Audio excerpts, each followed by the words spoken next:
The idea of controlling or influencing human behavior is something that goes back decades, actually, almost a century now, going back to the hypnotherapy labs at Harvard in the 20s, and then carrying forward into this century.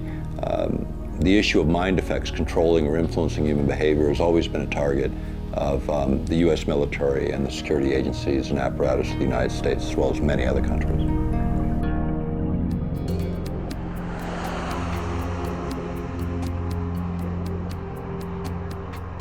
What is HAARP and where did this technology originate from?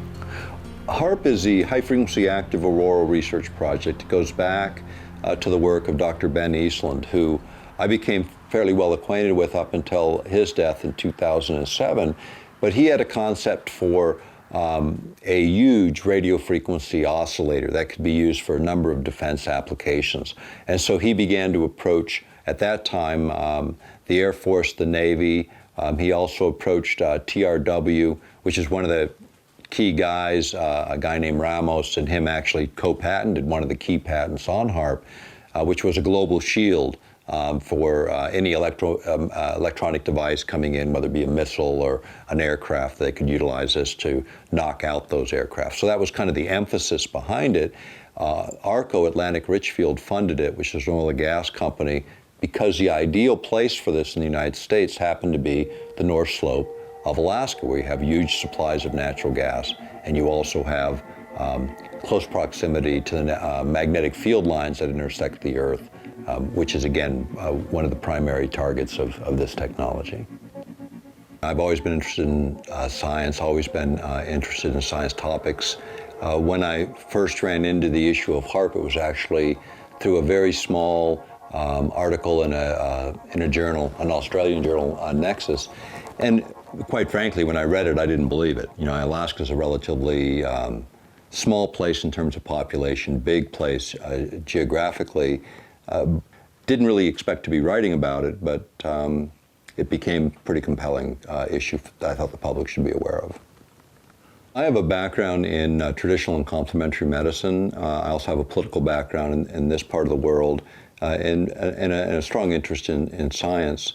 I've done a lot of different things in my lifetime, but my main interest in health sciences was around the subject of electrophysiology, the effect of electromagnetic fields on the human body. And again, which drew me into the HAARP story, was the idea of a huge transmitter that could generate prodigious amounts of energy. And then what were the physiological effects of that, as well as the environmental effects. Historically, this goes back a very, very long time. The thing that has happened is it switched from agency to agency, and every branch of the military has projects that deal with some aspect of this, whether it's the Air Force, the Marine Corps, the U.S. Army. They all do. DARPA is sort of the umbrella, you know, in terms of where a lot of the research goes, and sort of farmed out and fractionalized both the private sector, academic institutions, and military establishments, but eventually it all flows back to one place or two places. Central Intelligence, NSA, these are areas that they're very interested in, as well as DARPA, which then decides how it's farmed out in terms of applied technology to the various branches of the military. I look at mind control as kind of a more general, informal level of mind control, and then what I call psychiatric mind control. So psychiatric mind control is there's actually a psychiatrist or a doctor right there interacting one-on-one with the person who's the target of the subject. The more kind of general global mind control just works by control of the media, control of information, disinformation, propaganda, and I think our culture basically is run like that. It's very pervasive. There's a lot of ways to influence the mental process. The modern techniques, the modern methods deal with what's called brain entrainment.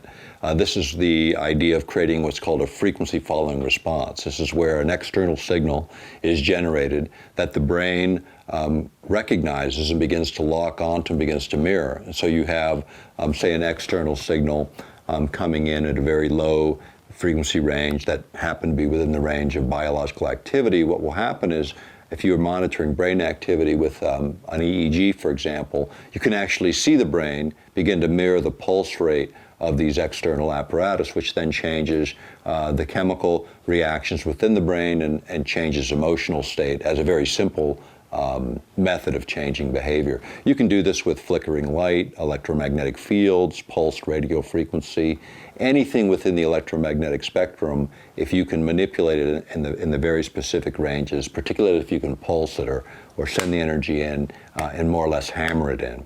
This is what HAARP does on a hemispheric scale, because what happens is a high frequency signal coming off the transmitter on the ground hits an area called the ionosphere, which is about 30 miles above the Earth's surface. And what it does is they pulse that high frequency signal. So it's like a hammer hitting the head of a nail, and every time it hits, the ionosphere vibrates like a bell, sending back a signal back to the Earth. So it literally, this instrument on the ground couples with the ionosphere, this natural field around the Earth, and then pulses energy back to the Earth in an extremely low frequency range, as an example. This would alter behavior over a pretty wide and large geographic area. Resonance is the idea of, well, let's look at a radio transmitter and radio receiver. What actually happens when a signal is transmitted? There's a resonance, a harmony between the transmitter and receiver, so that's how you actually hear radio on a mechanical device, as an example, electronic device. In terms of the human body and brain, what we found is that very complex but low energy signals are what transits our thoughts, our images, our emotional states. These are all measurable. In fact, there were 2 contracts led to the University of California by DARPA to look at this activity. In other words, to be able to look at the complex signal generation coming from a human brain, be able to map that in 3 dimensions, and then create a way to generate the same signal through complex computer programs and other forms of electromagnetic field oscillations, to be able to transfer that to another person. In other words, creating a form of what they called electronic telepathy, the idea of moving a thought literally out of one head into another, the idea of being able to send signals in for your own kinds of communication rather than using an external radio, being able to transmit directly to your troops on the ground, or conversely, to disrupt the brain activity of your adversary. And this is really where the science of mind effects has gone over the last several decades. The documentation on G.H. Estabrooks, who was a contractor during the Second World War, proves that active mind control experimentation was already going on in the 1941 to 1945 time frame. The Office of Strategic Services, which is the precursor of the CIA, was studying different types of drugs, interrogation techniques, and G.H. Estabrooks was creating super spies, Manchurian candidates, using hypnosis and other techniques that were used operationally during the war. And the OSS then was shut down at the end of the war, and most of the personnel then became the new CIA in 1947. And the CIA's programs begin in 1950 and run forward to 1973, and then after 1973, everything is classified. The man who would oversee the CIA's research into drugs and most of the agency's behavior programs is this man, Dr. Sidney Gottlieb, a chemist. He retired in 1973 and destroyed the records of this work.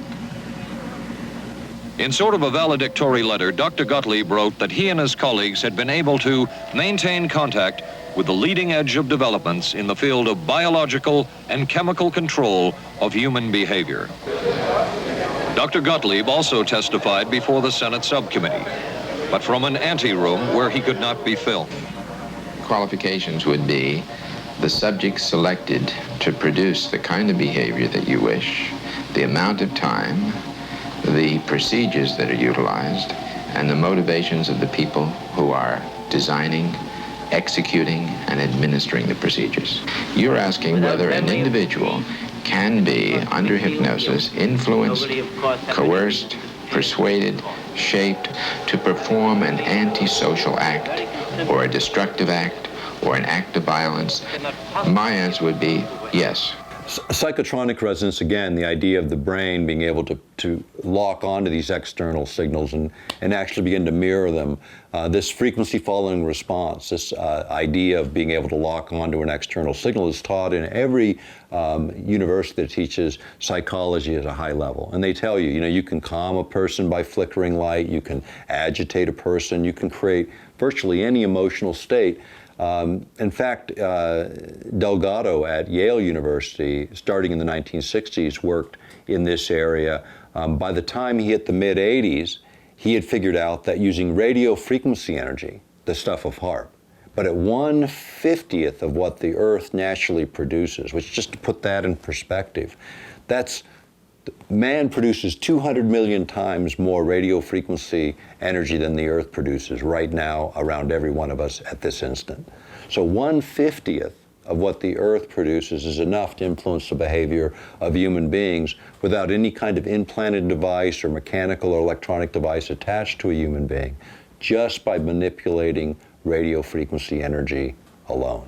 This term Jekyll-Hyde personality is used repeatedly by G.H. Estabrooks. He, at various times, did seminars on military uses of hypnosis and creating the super spy on a variety of different military bases.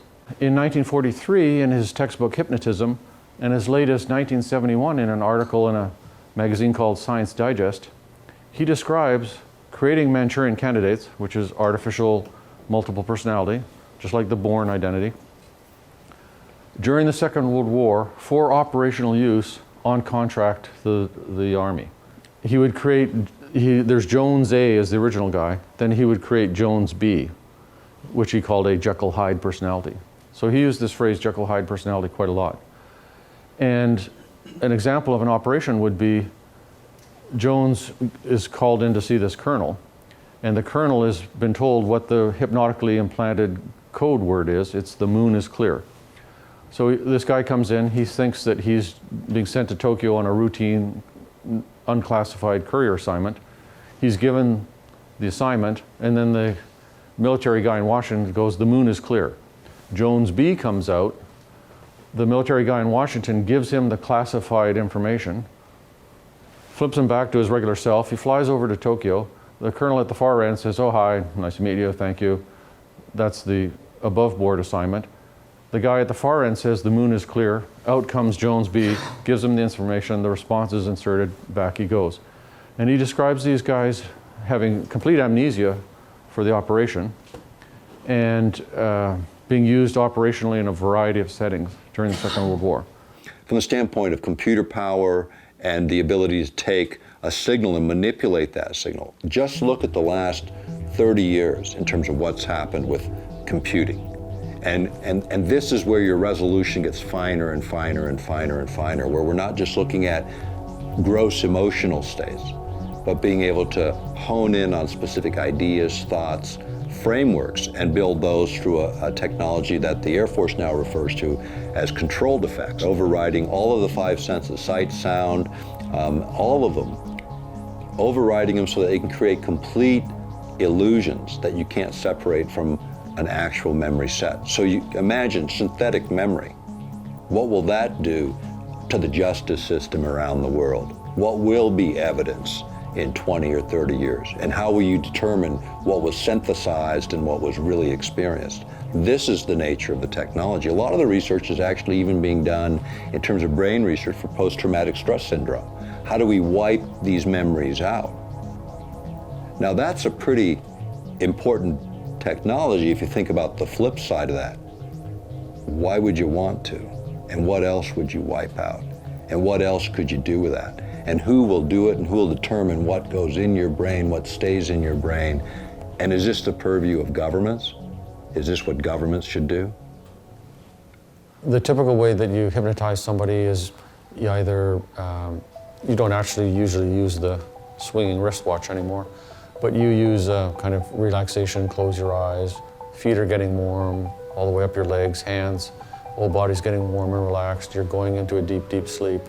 And you're basically getting the person to narrow their attention and focus on you and heighten their suggestibility so that they'll comply with the things you're doing. And you can use hypnosis in a kind of direct, obvious way, where, hello, I'm going to hypnotize you, here's what I'm going to do. Or you can also do it in a kind of indirect, more tricky way the person barely notices. The whole purpose is to focus awareness, put distractions out of your mind, and be more open to suggestions. These mind control programs for creating Manchurian candidates don't just use hypnosis or just LSD or just interrogation techniques. It's a whole lot of different techniques brought to bear for long periods of time. There are experiments in the literature showing, including the CIA documents, showing that you can condition somebody hypnotically and get them to fire a pistol at somebody, believing that the pistol is loaded, and then have no memory for having done that. I don't think it's really about getting people to do what they wouldn't ordinarily do as a spy or as a soldier. It's more about if they're captured and interrogated, it's all hidden behind an amnesia barrier. It's about protecting the assignment. There's specific experiments going back to the Second World War and in the CIA documents in the 50s and 60s to create amnesia. That is, somebody will go in, take papers off of somebody, go in, steal documents, deliver a message, drop off a briefcase. There's a whole bunch of different tasks under hypnotic control, and then have no memory afterwards. The Manchurian Candidate, which is the artificial multiple personality, is kind of like the super version of that, where it's not just simple amnesia, there's an actual new person in behind the barrier who carries out the assignment, remembers it, follows all the orders. The idea of being able to send signals in for your own kinds of communication rather than using an external radio, being able to transmit directly to your troops on the ground, or conversely, to disrupt the brain activity of your adversary. And this is really where the science of mind effects has gone over the last several decades, to that kind of precision, using any electromagnetic carrier. In fact, there's a great article produced by the U.S. Army War College. It was in their quarterly perimeters back, I think it was 98, winter of 98 or 99.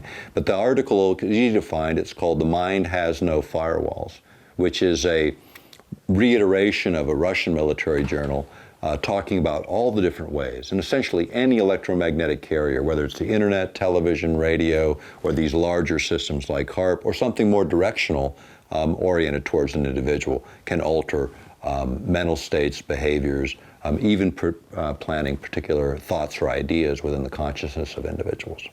Any electromagnetic carrier can be used. You can use the power grid, you can use the internet, telephone, any wireless system. It can be overridden with a signal. In fact, during the first Gulf conflict, the first Gulf War of Bush 1, they actually, Scottish media reported after the effects of exactly this kind of technology. And we used a project called Project Solo, where we had this plane crammed full of electronic apparatus. And what it does is it piggybacks a signal on the local broadcast. So for instance, in that region, everyone listens to the Muslim music and prayers at particular times during the day. We could piggyback a signal that generated fear, anxiety, high stressors.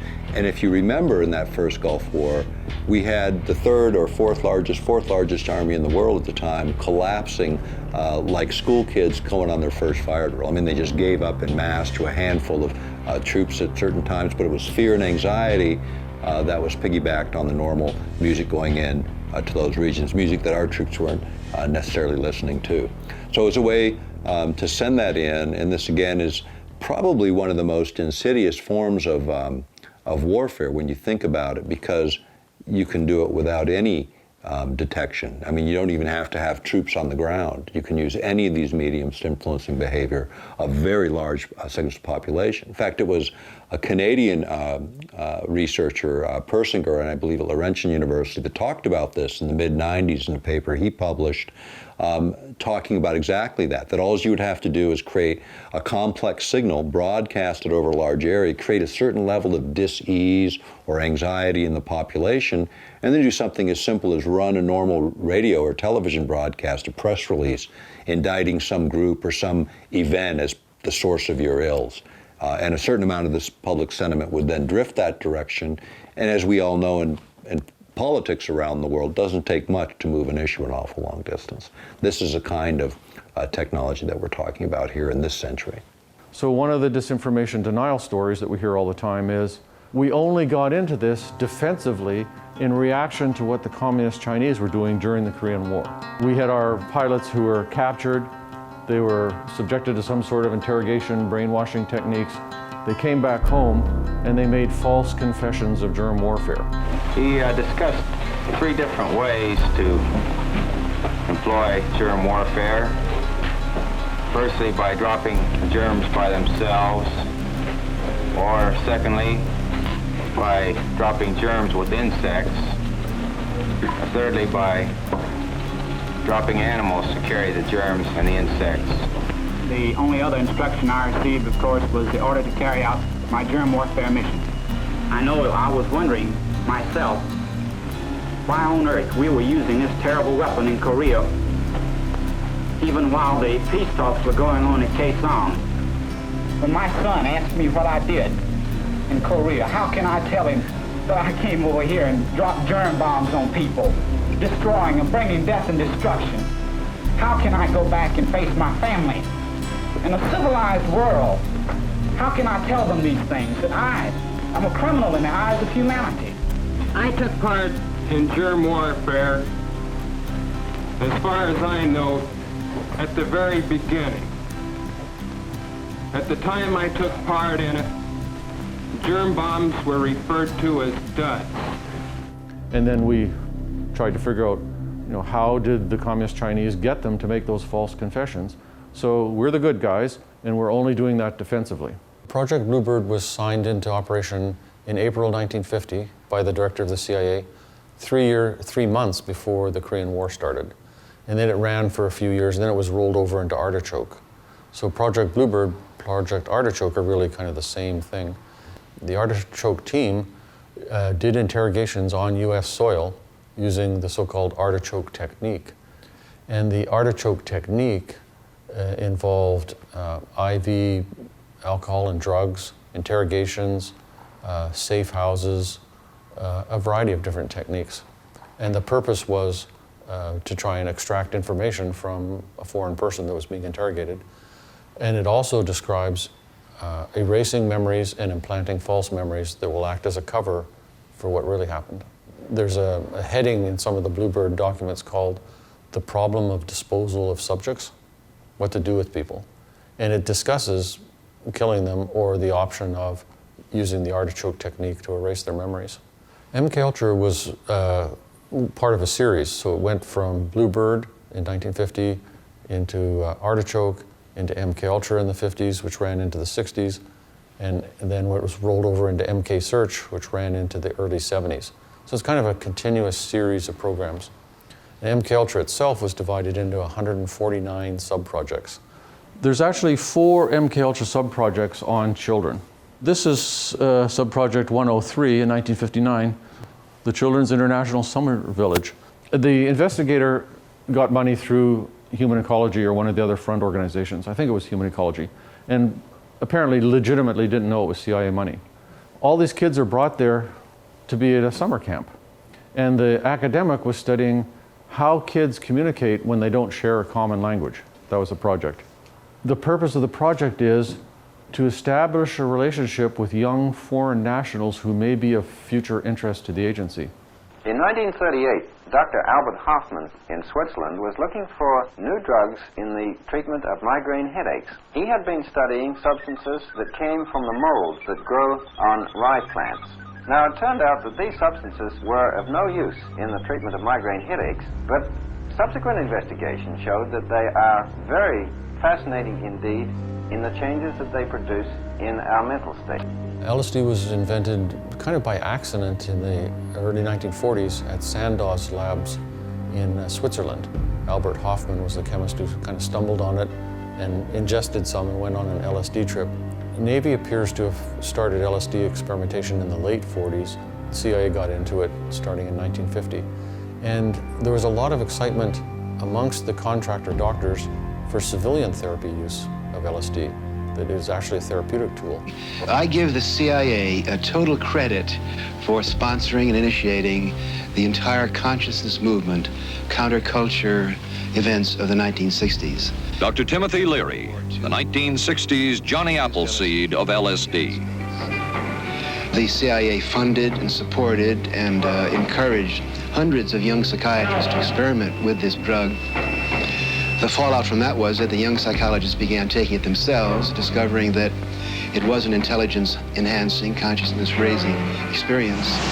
The CIA's interest in LSD was intense. The worry was that the Russians would get hold of it. Were the Soviets into LSD? I'm going to have to say I'm sure they were, but if you ask me to prove it, I've never seen any direct proof of it. You know, in terms of the legal framework for using technology that would influence human behavior, there really isn't any. I mean, if you think about it. In fact, when we went to the European Parliament on these issues back in the late 90s, that was one of the outgrowths of it. In fact, in their resolution dealing with security and disarmament, which passed, I believe it was January of 1999, is the most comprehensive document ever on security and disarmament, produced by the European Parliament. One of the sections, there were actually 4 sections that dealt with HAARP, and then there was a 5th section that we were able to get into the record, which dealt with mind effects, mind control technologies, and that treaty dialogue should begin in this area, that this is an area where there is no treaty. There is a huge gap in terms of where this technology has gone, and the fact that the legal frameworks are not there to protect people on a domestic level or internationally. The Russian Duma passed resolutions in 2002 asking for the same things. The fact is the temptation to use the technology, in fact, you can go back to the politics of the technology, go back to Zbigniew Brzezinski in his book Between Two Ages, and he talked about, quoting from a guy, J.F. Gordon MacDonald, a geophysicist at UCLA, and he said in that book that we would eventually get to the point where we could electronically stroke the ionosphere in just the right way to return a signal to the Earth that would change the behavior of people over huge geographic areas. This is what HAARP can do today. That system can't deliver on that, but so can any other electromagnetic carrier. So you can target individuals or you can target masses of people and affect a huge segment of that population. Things like near field exposures to other signals might dampen it with some people, but on a large scale, the data shows 70, maybe as much as 80% of the population could be influenced by these external causes. The thing is, without legal framework, would the government do it? Absolutely yes. In fact, in 2006, the Air Force, the United States Air Force, revised their protocols for human experimentation. And on page 9 of that, they actually call out who's authorized on mind control experiments. And they use those words in their document in 2006.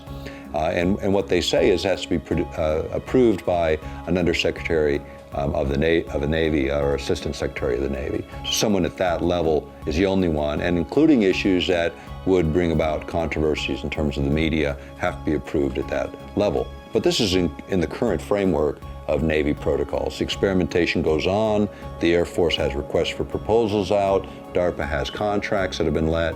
They all come together under one umbrella with the idea of affecting the human operator.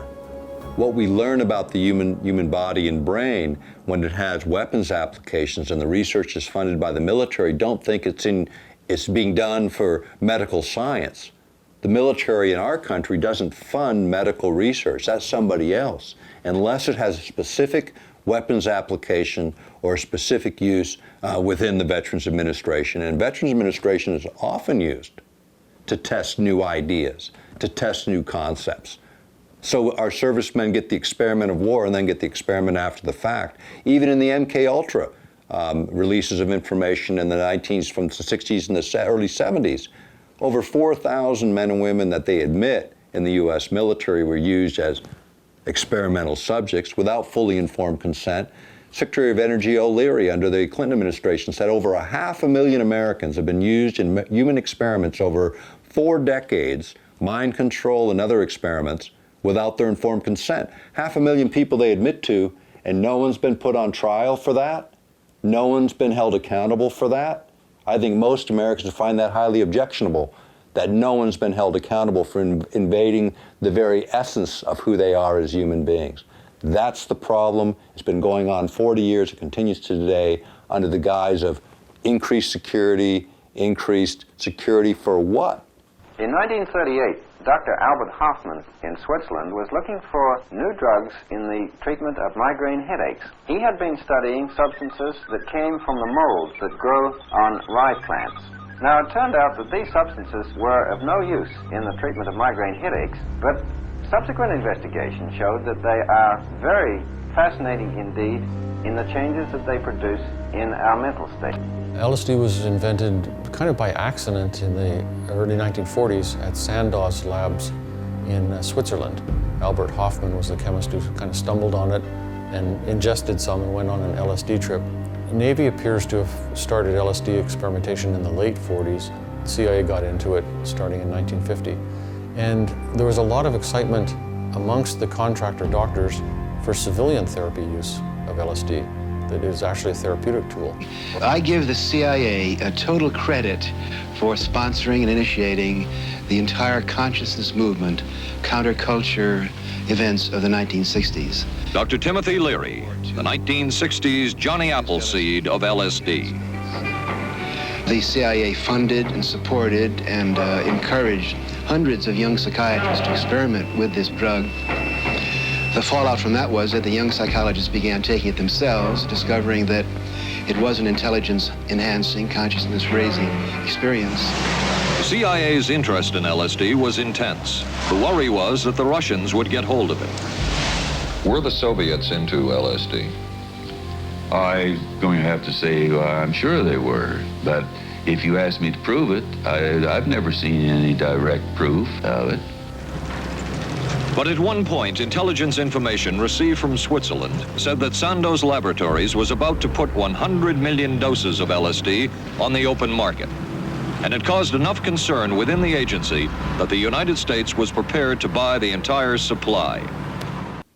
Suppression of information within the United States, as an example, it was, I think, in the 90s, up to 40% of the Air Force equipment budget was classified. In other words, it was black. It was so black that nobody knew what it was. 40% of the equipment budget in the Air Force is billions and billions of dollars. When you look at advanced research in terms of how it comes forward, usually what comes out in the public is about 20 years behind where we're at. When you look at all of the history of the United States and the way in which we built our security and military apparatus, including every other nation, that's how they operate. We compartmentalize, we separate deliberately, we break it down into small components, which is very expensive and results in a lot of duplication. But at the end of the day, you get something that is really well hidden. I mean, even the Manhattan Project brought us atomic bomb. Nobody knew it till the end of the day. The CIA and the Army and the other branches of the military all kind of operate as a group with a lot of cross communication. So they developed a series of drugs, one of which is called BZ, which is a kind of super LSD where you go on a trip for about 4 days. In the mid-70s at Senate committee hearings, the General Counsel for the Army released a list of about 125 drugs that the Army had tested for mind control. The Army Chemical Corps next provided the opportunity for exploration of the nervous system with more powerful substances, both in the laboratories and in the field, and for the realization of a strong desire to reversibly reproduce and control derangements at the highest integrative levels, including the mind. A lot of these LSD and other experiments were funded jointly by the CIA, by the Public Health Service, and by the Masons, basically, through the Scottish Rite Foundation. The cutout organizations, the front organizations are called cutouts. The Human Ecology Foundation, which was one of the front organizations through which the CIA funneled money to other investigators who often legitimately didn't know it was CIA money. Well, they were people at obscure institutions like Cornell, McGill, MIT, Johns Hopkins, Columbia, Princeton, Stanford. So these experiments at top secret clearance level were done at basically all the major teaching institutions in the United States. Other Army experiments continued on mental patients around the country. Work done at the Tulane Medical Center in New Orleans involved several drugs, hallucinogenics, and electrodes implanted in the brain. The chief researcher was Dr. Russell Monroe, now head of the psychiatry department at the University of Maryland. Was this patient aware that she was being given LSD? Yes, I mean, they were told that they would be given some medication, and they took Specifically LSD? Well, we told them, I don't think that they would have even known what LSD was then at the time. They were told that they were going to they would be given some medications which might make them feel worse. They were looking for an incapacitating agent, an agent that would not harm the person permanently, but would incapacitate them temporarily. That seemed like a humanistic way to, to wage a war, if war is necessary. Back in the days when I first came here, there was a famous therapy program that operated in Oak Ridge for over a decade. And this program specifically targeted and tried to help serious mentally disordered offenders, people who'd done very serious and terrible crimes. The goal of the program was to try to help these people understand their own behavior, their own motivations, their own background, in an attempt to try to help them avoid that kind of violent behavior in the future. And it was a very radical program in the sense that it used techniques that had not really ever been tried before. The program, for example, used a lot of what we called in those days defense-disrupting therapies. This defense-disrupting therapy, for example, would have people involved in these very long-term group therapy sessions. They might last, 48 hours, with people not sleeping. The idea, of course, here was that by depriving people of sleep for these kinds of periods of time, their defenses and their masks, if you want, would be lowered, and people would be able to reveal and understand each other's deeper inner selves. They also used some defense-disrupting drugs, most famously LSD, but more commonly they used things like scopolamine or even alcohol to try to get this mask or this outer self peeled away so that the participants in the program would be able to more clearly understand themselves and each other. It was quite fascinating to me and to my colleagues that this program had been going on for such a long time, was so highly regarded, and it was still going on when I first came here in the 70s. By far, the most chilling experiments we have uncovered took place at this Gothic estate called Ravenscrag, halfway up Mount Royal in Montreal. It houses the Allen Memorial Institute of Psychiatry of McGill University. It was here that the CIA funded a series of experiments, severe experiments. The work was done by the Institute's then director, Dr. Ewan Cameron. It is the closest experimentation to brainwashing yet disclosed. His work, unprecedented in psychiatry, consisted of 3 areas which he called sleep therapy, psychic driving, and the ultimate depatterning. In his psychic driving, so-called type of therapy, he would give the patient intensive electric treatment in order to make the patient regress deeply, become forgetful, and then he would attempt to implant new ideas in the mind of the patient. Now, to a layman, it would appear that Dr. Cameron was trying to take the slate and wipe it clean, the slate being the mind. In other words, brainwashing. Exactly, that's a very good comparison. Brainwashing. Yes. The next step was what he called psychic driving. This involved almost endless tape-recorded messages and more drugs for the patient. Cameron wrote that this was the way to make direct controlled changes in personality. The most severe technique Cameron used was depatterning. He described it as breaking up the existing patterns of behavior by means of intensive electroshock therapy with prolonged periods of sleep. He carried out these experiments in something he called the sleep rooms. Cameron used this combined sleep electroshock treatment on patients as long as 30 days. One patient he kept asleep for 65 days.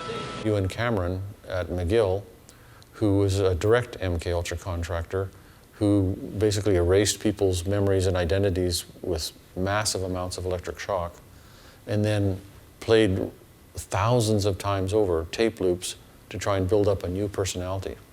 And he was successful in the sense that in documented cases where I have the medical records, a person has complete amnesia for age 25 back to birth, and it was all totally wiped out on contract to either the CIA or the Canadian government on purpose at McGill, in our lifetimes. 9 people sued the CIA for the experimentation done on them in McGill by you and Cameron under funding from the CIA, and the CIA settled out of court. Normally, when you do ECT, you push the button and there's a zzz, electricity goes through your brain, and that's it. That's one dose of ECT. In the Page-Russell technique, the button is pushed 6 times. There's 6 times the energy. So this is the equivalent of over 600 electric shock treatments delivered between May and September. And Ewan Cameron published this in mainstream leading journals, and he called it depatterning. It's totally business as usual, nothing out of the ordinary going on. And it'll say, blood pressure such and such, patient incompetent of stool and feces. Patient disoriented times 3, which means she doesn't know who she is, she doesn't know where she is, and she doesn't know what the year is because she's been depatterned. She literally couldn't control her bowels or bladder, didn't know her own name, didn't recognize her husband or her children, wiped out. Because the idea is you're trying to wipe out that old mental illness, and then after you've done the depatterning, you want to create a new personality. And the way we did that was psychic driving. Psychic driving involved playing 2 tape loops for hours and hours and hours and hours and hours, either in the doctor's voice or the patient's voice, saying, you love your mother, or you're a good citizen, or whatever it might be.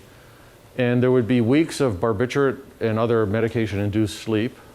And sometimes he would throw in some hallucinogens. This was just a guy trying to learn how to help patients. Except it was funded by the CIA. Why is the CIA interested in depatterning? Well, when you read the Artichoke and Bluebird documents, they discuss this, they discuss that. One of the topics of discussion is the problem of disposal of subjects. And then they discuss in there, what are we going to do with these people? How are we going to get rid of them?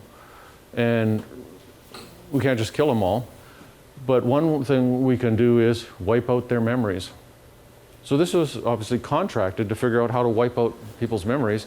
And why an intelligence agency would be interested in that is extremely obvious. Could we destabilize it sufficiently to knock out everybody's communication? And could we, in the course of destabilizing it, use that same signal for carrying our own communications? In other words, deny everyone else the ability to communicate, but maintain our own military's ability to do so. And in fact, those aspects of the technology were probably one of the more interesting ones from a military perspective. The other was the effect of being able to generate an over-the-horizon radar effect, being able to look around the curvature of the Earth for incoming objects. In fact, interestingly enough, the location of HAARP is the location that was originally designated for the over-the-horizon radar system just before the fall of the former Soviet Union as our sort of early warning system. Because the old systems essentially would find things way high up. You know, intercontinental ballistic missiles could be spotted pretty easily, but things at a low elevation, cruise missiles, for instance, could not be detected. Things that were launched relatively close to the US from, say, submarines would not be easily detected. With this system, you could detect everything from intercontinental ballistic missiles all the way down to cruise missiles and everything in between, even at close ranges. So that became a very interesting application of technology. And the way that would essentially work is they would create, using 2 transmitters, one would create a cold plasma mirror, a layer of energy that they could move, much in the same way you could move a hand mirror to bounce light, but in this case, a second signal concentrating radio frequency energy would strike this plasma, and then they could redirect it around the curvature of the Earth and be used for detecting these incoming objects. If you could increase the power of HAARP sufficiently, or transmitters like this sufficiently, you could create an EMP, an electromagnetic pulse, a surge of energy sufficient to knock out or disrupt the avionics on those incoming craft and cause them to malfunction and crash. Now, EMPs, the way that a lot of that kind of became of interest in terms of military applications was there was a test done in the 1960s in the Pacific where we test an atmospheric weapon. It created an electromagnetic pulse that knocked out power in Hawaii for several hours. And then the concern was, wow, what if somebody ever detonated high enough above the United States? And this is particularly of concern today, where so much of our microelectronics would be highly disrupted by that kind of activity. So from the standpoint of sort of a radiation-free method of doing it, HAARP became that sort of radiation-free method of creating an EMP. The other thing is, and this gets into mainly the workshop that we'll be getting in tonight, gets into this a little bit more as well, the idea of affecting weather systems, because as you push that atmosphere out, you change the localized pressure systems within the region. You also have the ability to move jet streams around. That can have a profound effect on weather systems much further distant from the actual location. In fact, coincidentally, maybe coincidentally, there was a publication that actually showed the jet stream moving through Alaska approximately over the area of HAARP, and then it made this very small change. It went up about 50 miles, it went then east about 70 miles, and then dropped 50 miles south, and then went on its way. And at that time it moved weather systems, that jet stream moved weather systems out of central Texas into Florida, where it dropped tornadoes into Orlando at the time, which created a lot of problems, pretty rare for Florida. Coincidentally, right above HAARP. In fact, it is one of the things that you would expect from HAARP if a jet stream were in the area and you were using this particular application. The other area that came out, and this came from Ben Eastland, it was one of the last things he did prior to his death in 2007. He did a paper for the University of Pennsylvania on weather modification particularly, and where he had determined that you could actually utilize HAARP at its current power levels for manipulating gravitational waves, which would have an effect on weather systems from his perspective. In fact, he said that you could manipulate weather systems with 1,600 times less energy than he originally had predicted when he designed HAARP. In other words, the current system can do these things. If you think about tornado formation, you have a warm front coming up against a cold front, creates a shearing action, which gives you this tornado formation. The idea was if you could heat up the cold front sufficiently to when they hit each other to not create that differential, that you wouldn't see those tornadoes form. It's an interesting idea, but if you were sort of off on your calculation, you end up heating up the warm front a little bit more than it is. You actually create a greater differential in a more extreme situation where maybe more powerful tornadoes are formed. The fact is, even the idea of experimenting in this area of weather modification, many people think, well, how new is that, or how old is that? It goes back a long way. In fact, it was in 1977 that the United States signed an international agreement to not use geophysical manipulation as a weapon of war. We were one of 60 countries to agree to that, and that treaty actually was one initiated by the former Soviet Union. In all of that, you go back to those days, and what did the treaty really say? It said that we couldn't cross our borders in these types of experiments, which is kind of strange when you think about it, because weather doesn't really recognize borders at all. These artificial lines drawn on the globe. One of the other areas that came up in the course of the advancement of HAARP was the idea of ELF generation, extremely low frequency generation. The way that's done is by modulating the high frequency signal coming off of HAARP. So you can kind of envision this as sort of a hammer punching into the ionosphere, and every time that energy punched or was modulated, the ionosphere will modulate a signal in harmony with that. So imagine pumping energy into the ionosphere in one location, and that the ionosphere perhaps for 1,000 miles begin to modulate a signal back to the Earth and act as a transmitter.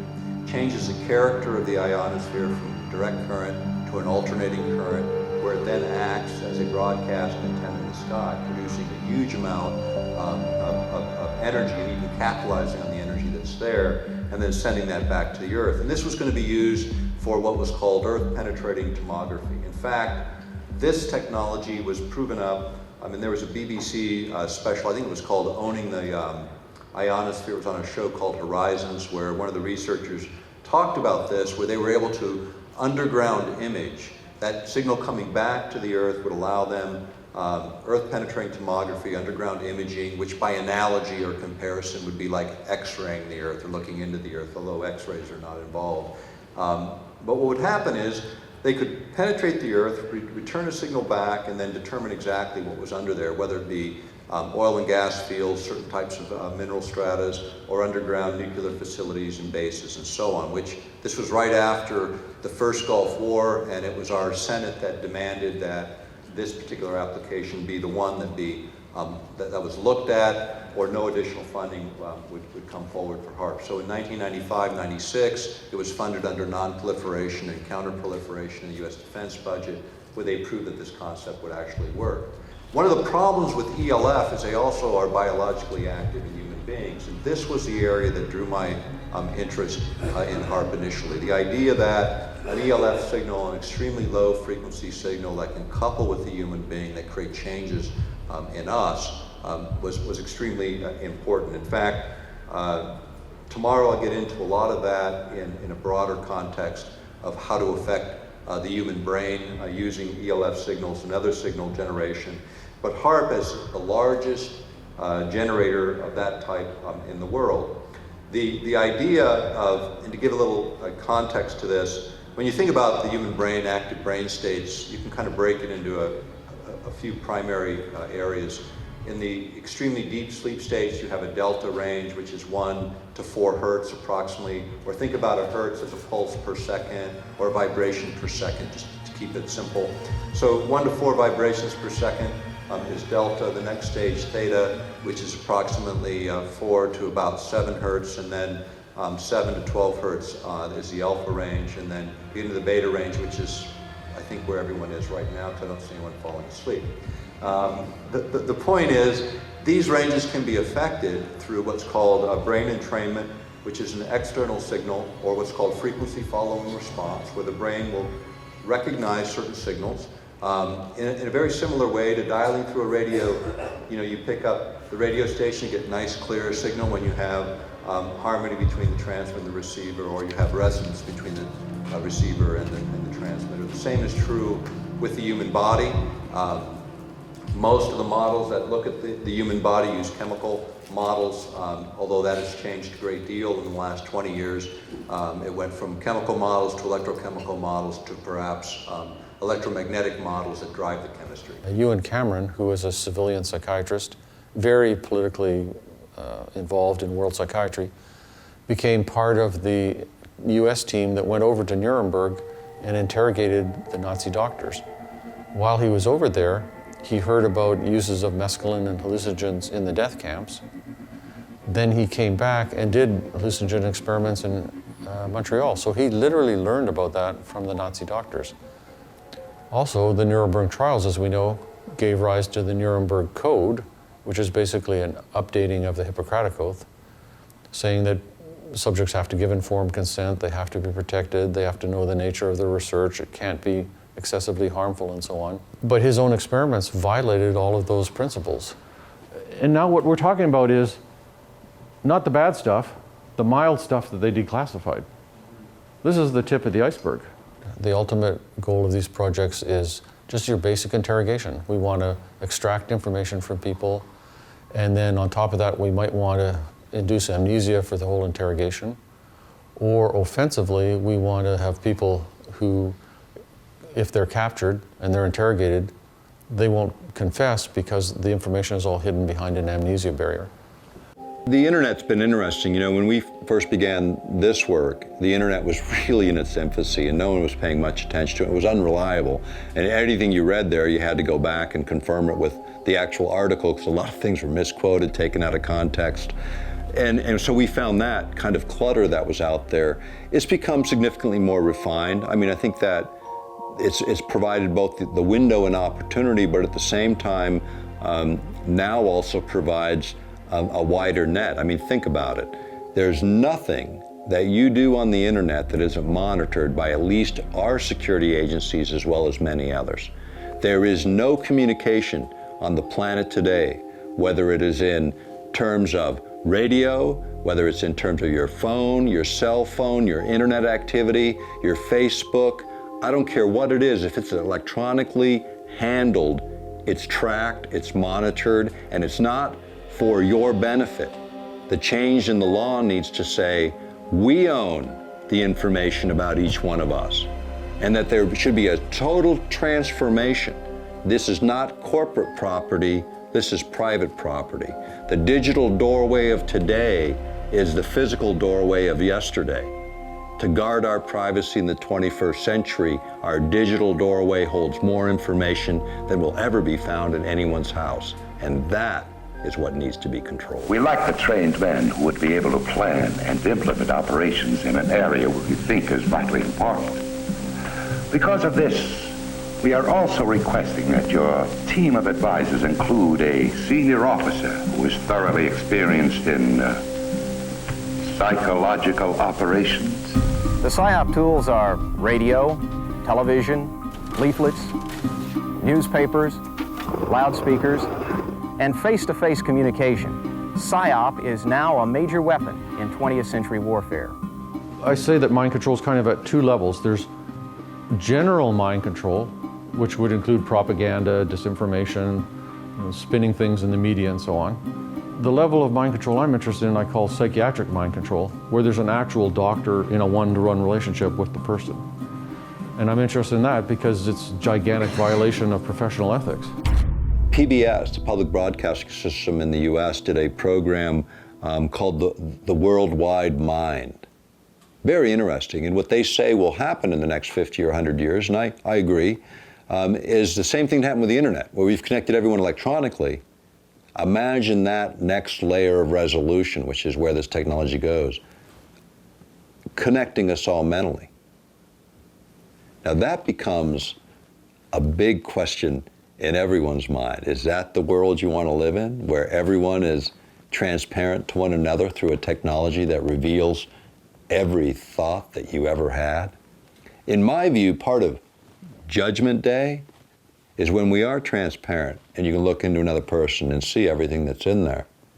Then the question is, are we forgiving enough as a species to forgive ourselves and forgive each other for all of that? And really that is the next leap, in my view, because it's the next leap of evolution. The difference is it happens naturally by our own internal mechanisms as opposed to being imposed on us. And then how will that information be used? You've seen what they've done with the internet. If they could literally take your memory set and catalog it across the planet, would they do it? Could we do it? With the supercomputers anticipated in the future, quantum computing would allow us that possibility and will give us enough modeling capacity to actually do something with it. That's the edge of where we are technologically in the public right now. Quantum computing changes it all.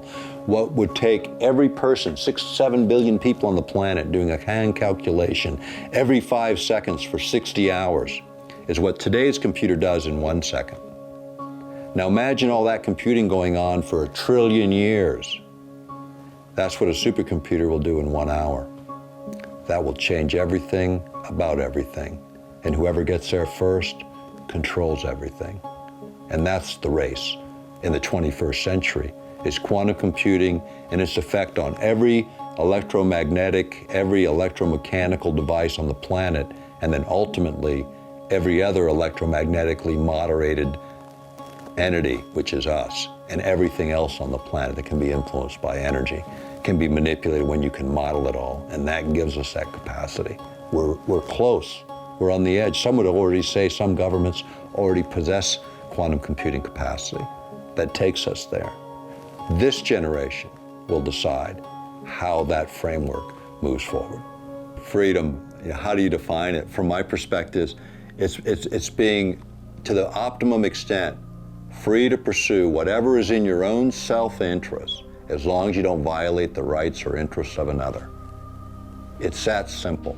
We should be able to pursue what we love, what we care about, what we're enthusiastic about, what we're passionate about in this life, with the minimal amount of government interference, with the minimal interference on another person's life. But we should be free to act as human beings, sovereign human beings, created in the image of a creator by most of the major religions' view of the world, and I believe that. And as such, who has the right to impose their will on me? or on you. Self-determination is the essence of freedom.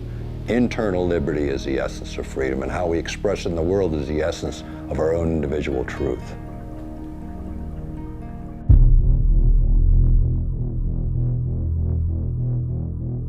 Can extraterrestrials be capable of affecting our perceptions, manipulating our minds so that we can only see what they want us to see?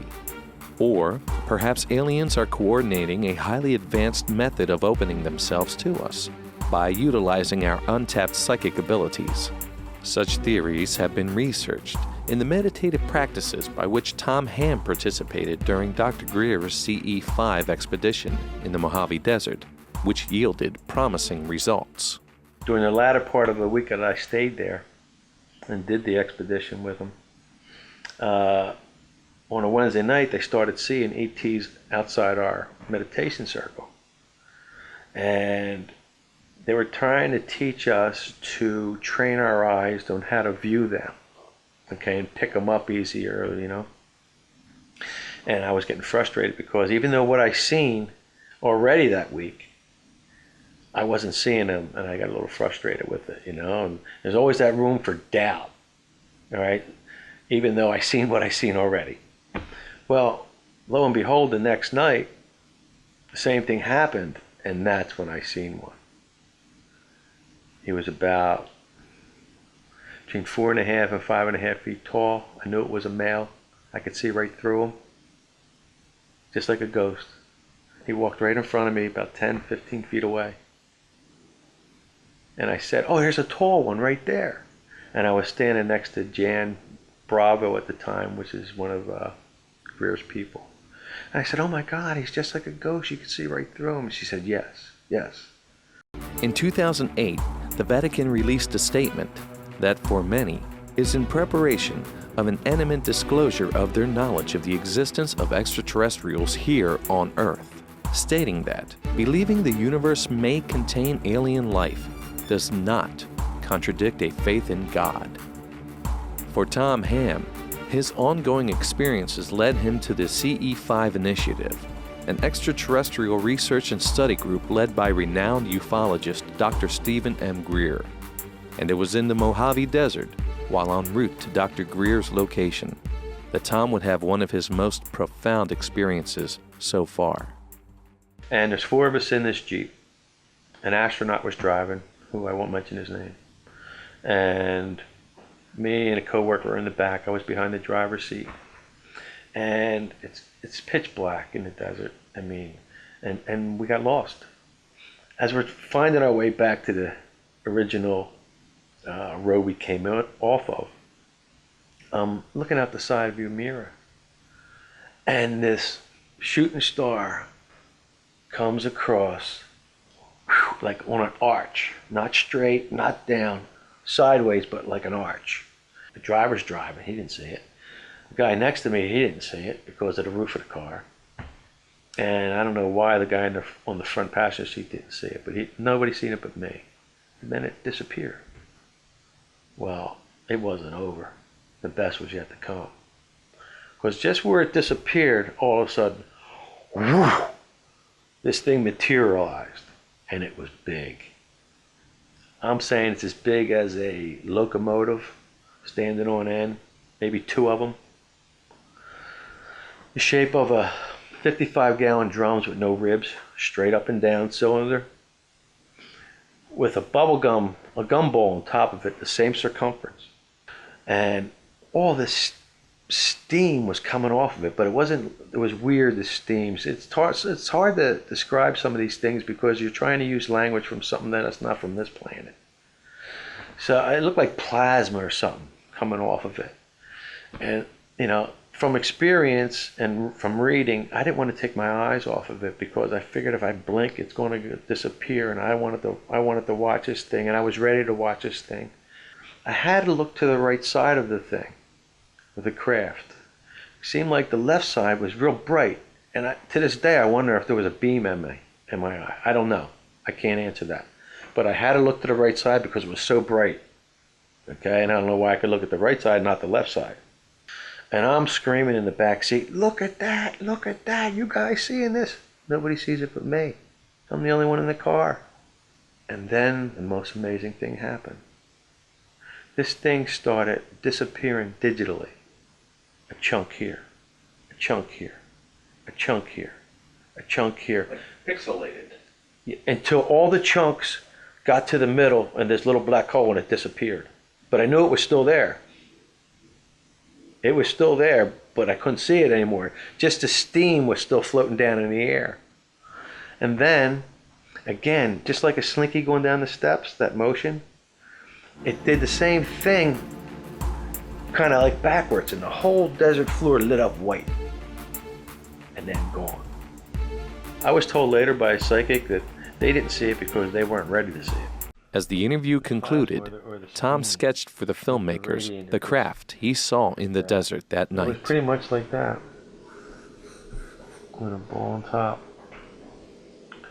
But it was big. It was big. And when it disappeared, it would, like, a chunk here would disappear, and a chunk here would disappear, and a chunk here, until there was nothing. Until it went right into the middle. A black dot in the middle. It just folded into that black dot, chunk at a time. It was amazing. I was in the military base with my father. We moved there in 1964. I was 8 years old. 2 years later, I remembered it was in the summertime. And what happened was I was outside, and I like to stare at the stars because I like to do astronomy when I was a little kid. And I was looking across the street between the two houses.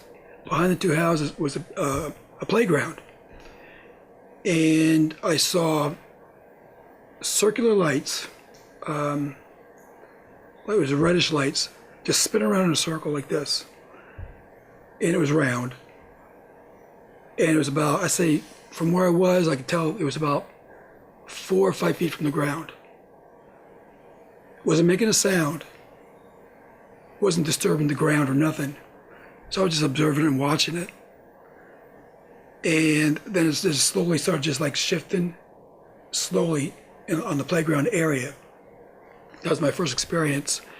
Maybe about a week later, it was still summertime, I was outside, and I was just looking around again because I was paranoid now from seeing the UFO. And I looked over to the right, and across the street, we call it Grandpappy Mountain. It's a big gully, a big ditch, huge ditch. So as I'm looking across there, there's a red glowing ball, an orb or something, just real slowly going across the top of the tree lines. No sound again. I didn't see any of the lights, like you see the airplanes, little lights flickering around the side. No, there's just a ball of red going across, and they would stop and then move again. Then it dipped down into the gully, so you didn't see it no more. That was my second experience seeing it. I didn't tell my parents this time because I figured by the time we get there, they won't see it again. I say about a month later, we were all outside, all my friends. So we were gonna lay on the grass, look straight up into the sky, and look for satellites. And so we saw one star moving very slowly. So we're staring at it. And just for the fun, I just said out loud, I said, let's all think like telepathically and think, everybody say the same thing, think of it stopping. So we all laid down there, we were all thinking of the thing, stop, stop, stop.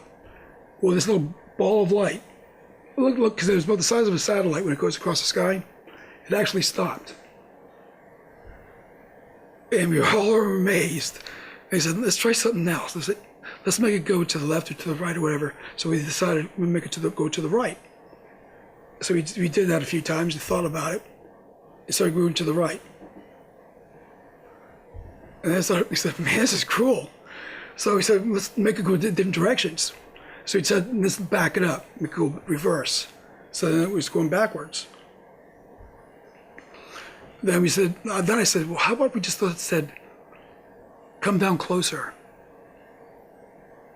So after a minute or two, it started coming down slow. You can see it's getting bigger and bigger. It's coming down faster and slower, or like getting bigger. So that's when it freaked us all out. And we ran to the house, told our parents, they came out, wasn't there. As the son of a military officer, Frank Mully and his family frequently moved from base to base, never settling for too long in one location. But that did not stop the mysterious UFOs from finding him. When in my early teens, late teens, I got my Mustang, my first Mustang, T-roof convertible. Visited Debbie, my wife now, but we were dating. Went to her house, and after the date was over, I drove back home. This is in October. It was crisp, cool air. I mean, a lot of stars. Got out of the car, walking up the hill to my parents' house, and you get that feeling that somebody was staring at you, and the back of your hair would stand up. And usually you think of somebody staring at you, they're around you. But something said to me in my head, look up. That's when I looked up and I saw this star. But it wasn't twinkling like a star, it looked like a planet. But it would shift a little bit to the left, a little bit to the right. So it's okay, it's not a planet. And all of a sudden, as I was staring at it, a tiny little wet white dot came out of it, came out real slowly. And then as I saw it come out, I stopped and I just took off real fast. So I just followed it like that, followed it, so I couldn't see it no more. So I looked back towards the other area, I guess the mothership, wasn't there. That freaked me out. So at that time, I ran to the house, told my dad about it. He came outside, but I figured by the time I saw it wasn't there no more, it wouldn't be there. And he came out, he looked in the sky. I told him I saw the UFO, and he, sort of like, you know, like parents are, they figure in your imagination. You kid it with you, stuff like that. And that was that. Driving my Mustang again. I was on Fairview Street, going like 25 miles an hour, that's the speed limit. And my T-roof off. I'm driving, and I was looking at the trees, and you drive by, you see the green trees, you look up, you see your convertible. And I look to the right on a 45-degree angle, 2 black triangles. So it'd be one to be here, and one would be right behind it, right about here. Wasn't making a sound, but it was. I could figure it was going the same speed as me because it was staying with me. I was going 25 miles an hour. So I spun around real quick, came to the house, got my camera, and got back in the car. Went back to the same location, wasn't there no more. So I figured, okay, if it's going 25 miles an hour, it's probably further up the road. So I went a little faster than the speed limit because I was trying to catch up with it. I thought we can get a ticket. And went all the way up to 130 at the end. It wasn't there no more. But there were no markings on it. There was no lights on it. Pitch black. It wasn't, wasn't shiny or it wasn't glowing. It wasn't whatever, because I guess it was daylight. But I think it was about 200. I'd say maybe 200, 300 feet above the ground. I know I was 6 years old. I have to go into a little bit of my parents' background. At the time, they didn't have a checking account. They paid everything. They had a little metal can and top dresser in their bedroom, and they had it separated: utilities, phone bill, whatever. This was in the top dresser drawer in my parents' bedroom. And a lot of times, I would get up after they fell asleep. I'd get up, go in the bedroom, crawl in between the two of them, and sleep in their bed with them. So I remember one night falling asleep and hearing a knock on the front door. I sat up in bed and my mother said, "I hate it when they come this time of night." And I looked over at the dresser, and it was an illuminated clock dial, and it was 2 o'clock in the morning. She goes to this dresser drawer and pulls money out of this little can and leaves the room, goes through the living room into a sun porch to the front door. About a minute or two later, she comes back.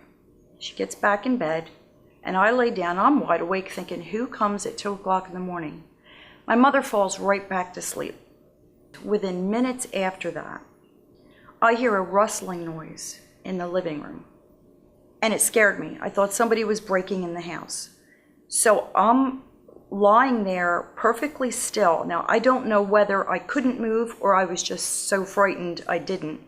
But I closed my eyes partially because I wanted whoever was coming in to think that I was asleep. But I left them open a slit. Well, the next thing I knew, I saw 3 what everybody considers now grays walk into my parents' room and stand at the foot of the bed.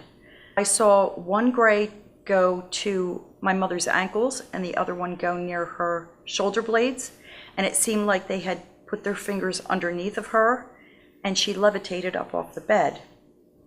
They then proceeded to take her out, and it was almost as if an invisible gurney was underneath of her, and she floated. And what I want to say about floating is I didn't notice when they left the room that there was a cadence in their walk at all. There was no bounce. It was like she was glided out. So of course I'm laying there perfectly still thinking, if they think I'm asleep, they won't bother me. The next thing I know, a few minutes later, they come in and do the same thing with my father. Nobody woke up. I lie there perfectly still. Next thing I knew, I wake up, the sun's coming in the window, I hear birds, my mom's out in the kitchen fussing around out there, my dad's somewhere in the house. Perfectly bright morning, and I thought, okay, it had to be a dream. So I got up, I remember eating breakfast, and I remember the entire day looking between my 2 parents to see if there was some unspoken communication going on, that something had taken place. Nothing. We weren't the type of family to be overly sharing, talking about our feelings or anything. So I never brought it up. Never mentioned it to them. They've both passed away at this point. So there was never anything said. As far as I knew, it was a dream, and I guess that's where I relegated it in my brain to kind of deal with it. So we fast forward, I go to a UFO conference, and one of the speakers was Bud Hopkins, who was a well-known UFO researcher, and he did regressions on people that have claimed to have abduction experiences. And as I said, I don't have any memory of actually being taken the way I saw my parents taken. But during the lunch break, I sat down and spoke to him and started telling him about what happened. As I'm telling him, I literally started shaking as if I was re-experiencing it, because even to this day, it's so vivid that it's like it happened last night. So I was saying, I think maybe it was a dream, and he said, well, I can tell you that whatever part of our brain is working while we're in a dream state is incapable of telling time. So that really hit me hard, because I know I looked at that clock and it was 2 o'clock in the morning when the bill collectors supposedly came to the door. So as I'm speaking to him, I'm also getting almost like flashes of memory. Next to my father's side of the bed in that bedroom was a window that he had closed up because it led to that front sun porch that was unheated. On the other side of that closed window on the sun porch were graduation pictures of my sisters. As I'm speaking to Bud Hopkins, I can feel being pulled off the end of the bed so that my pajamas actually rolled up and floating in the air, going through that wall where the pictures are. And I can't even describe the sensation that I felt when I was speaking to him, because it was as if I'm a solid human being, and as a solid wall, I went through it, but I could feel a resistance as if the molecules in my body were meshing with the wall. I could feel myself go through the wood, and I could feel myself go through these pictures on the other side of it. And the only other thing I remember from when I was speaking with him was hovering over my driveway in the dark and looking through the tree across the street and seeing a bright light, but it was kind of the leaves were kind of blowing a little bit in the breeze, so it looked as if it was twinkling. And that was the last memory I have of that. Debbie Minaccio shared her encounter with UFO abductee Travis Walton, whose own story inspired the motion picture Fire in the Sky. Travis recommended that she contact researcher Leo Sprinkle for a session of hypnotic regression. I called his phone number and left a message.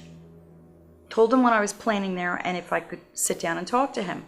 About 20 minutes later, he calls me back and he scheduled an appointment with me.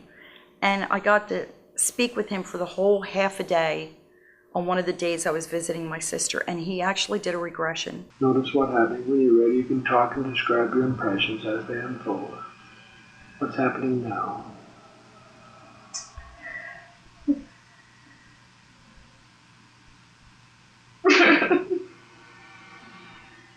I'm afraid they're gonna hurt me.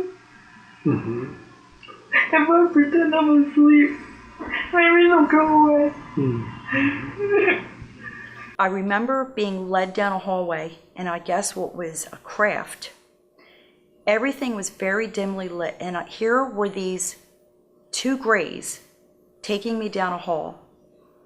And I remember looking off to the side and seeing my mother lying on a table and getting frightened, and them communicating to me, she's okay. They both put their arms around my shoulder, so I'm in between, almost like comforting, like it's okay. I don't hear them say anything.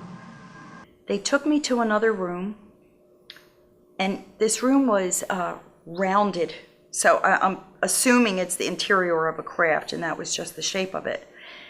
But it had like a yellowish green lighting, and there was a strip that ran around the top of the room that had like recessed lighting that you really couldn't see. The entire room were all plants, hydroponically growing, and they said to me, this is what you're going to do. And that's all I remember, other than being left in my driveway shivering and somehow going back in the house and then waking up. I don't remember seeing, touching the surfaces. Everything was like a gunmetal gray, but matte, like not shiny. And like I said, this one room had all plants. There was another room that, of course I got upset. I saw my mother lying on just a flat table with a sheet over her. But there was another room that they let me go into, and it had a panel with lights and buttons and everything. And they just walked me over to it. And there was one that had a red light that was on. And they just said, don't ever touch this. And that's all I remember of that. These other memories that came in kind of came in bits and pieces. I do know that ever since I can remember, I grow everything you can imagine. I save the seeds of everything I eat. I've grown nectarines. I have a 10-foot avocado tree in my office at work. So I'm constantly growing things and pollinating things, and I'm always working with plants. How that relates to what they showed me, I don't know, because I don't see myself changing the world. I didn't have visions of a lot of people, terrible, like,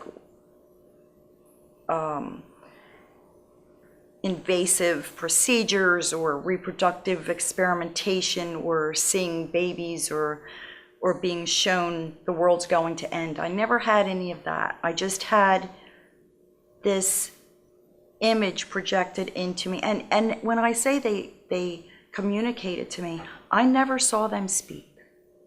It was all like done through telepathically or something. And I don't remember, they seemed to be comforting to me. They wanted to assure me that my mother was okay and that I was safe. That's the impression I got. I didn't have fear. The most fear I had was when they came in the room and levitated my parents out of there.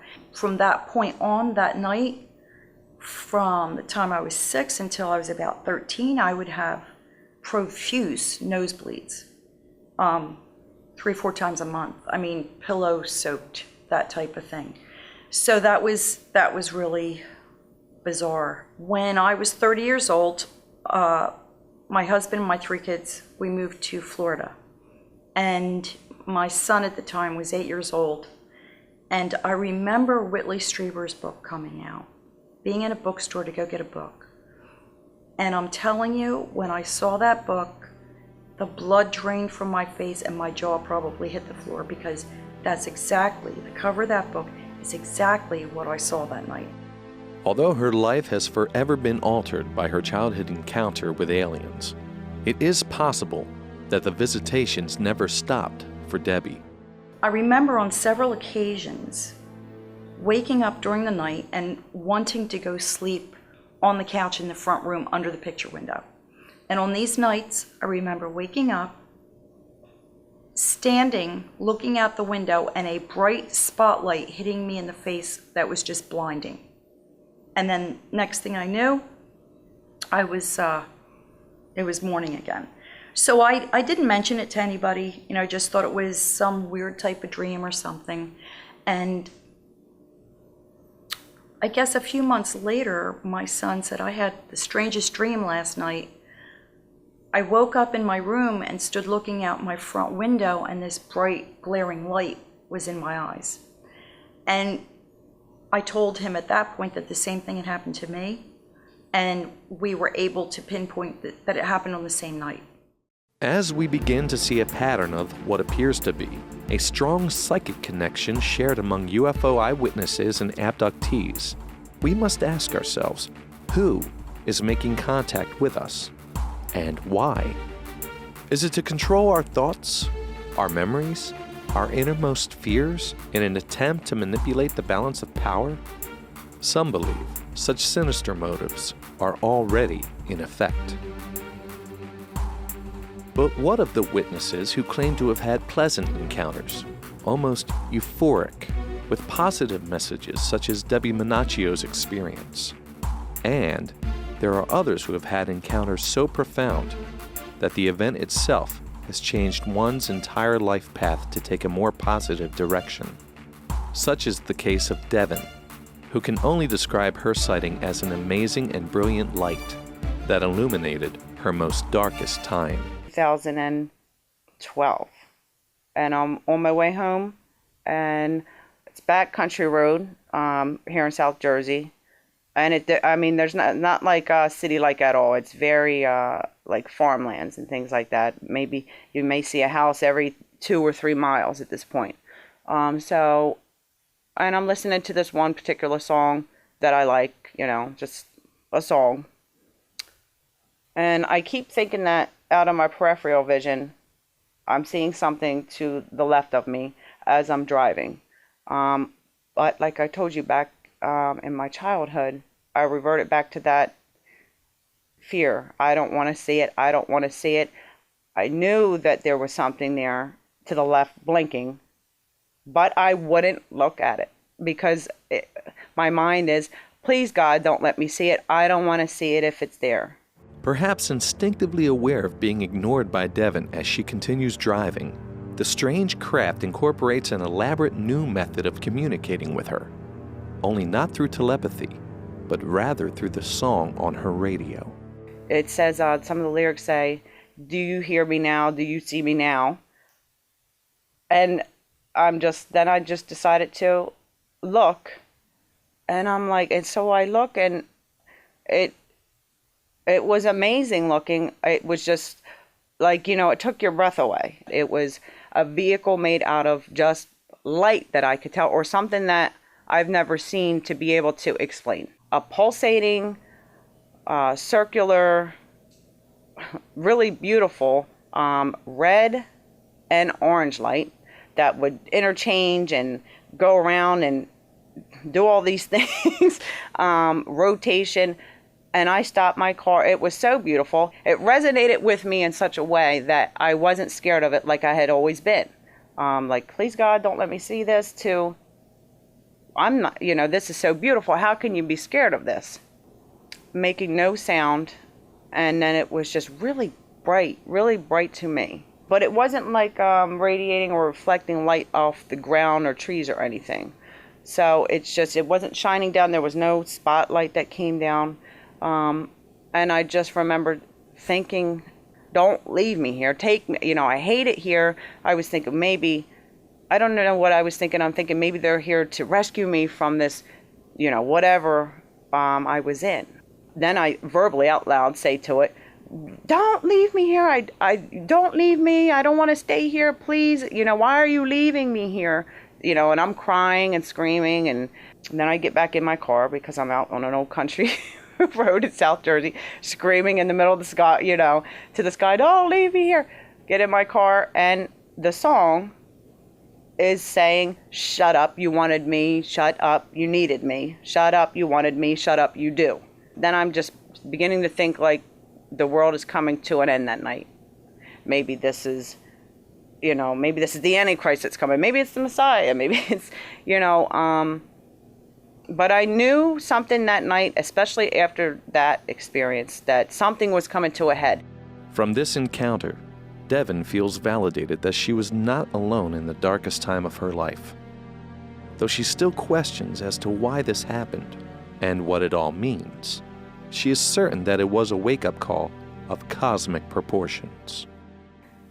I just know the experience was, I mean, it's inconceivable to think to myself that all that happened, and it was also coincidental for nothing, you know? It just had to be for something, because look at the outcome. You know, the outcome is that I was, you know, I was broken spiritually, and now, you know, I'm still a seeker, but at least I'm seeking something. You know, I have a purpose for life. These are the testimonies of various eyewitnesses, strangers, who share a common thread and certainty that we are being visited by beings from other worlds. But there are still many of us who have yet to have such an encounter.